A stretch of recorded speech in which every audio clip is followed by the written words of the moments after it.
Has your Waterpik hose sprung a leak or completely broken? This video will show you how to easily fix it in less than 2 minutes. One option is to repair the existing tube. However, the reason the tube broke in the first place is because it became brittle over time. So repairing it means it is likely to break again soon. Therefore, replacing the tube and holder is a much better choice since this fix will last for years and only cost $14. That's less than 1/4 the price of buying a whole new Waterpik. This solution will work on the following Waterpik models: WP100, WP250, WP300, WP450, WP660, and WP900. You can also find that list of model numbers in the notes at the bottom of this video. Step 1. Order the replacement handle and tube. You'll see a link on where you can order the part in the notes below this video. You will also only need one tool, a Phillips head screwdriver, for this fix, so make sure you have one. Step 2. Empty all the water out of your Waterpik. In fact, if you wish, you can also simply remove the whole plastic reservoir. Step 3. For this step, you will need that small Phillips head screwdriver. Turn your Waterpik upside down. You will see where the end of the hose connects to the underside of your Waterpik. It is held in place by 2 small Phillips head screws. Remove these 2 screws and set them aside. You will need them in a minute.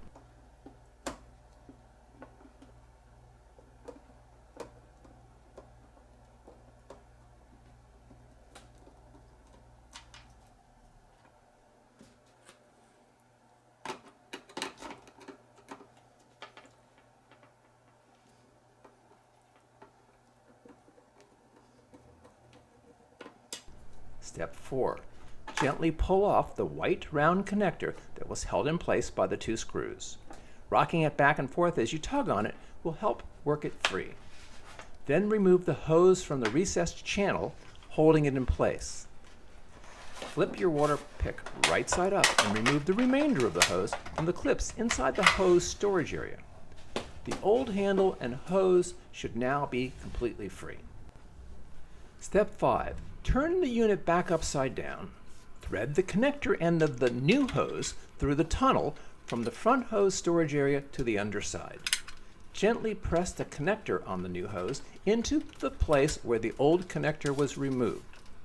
Thread the hose into the recessed channel on the underside, pressing it under each retaining clip as you go.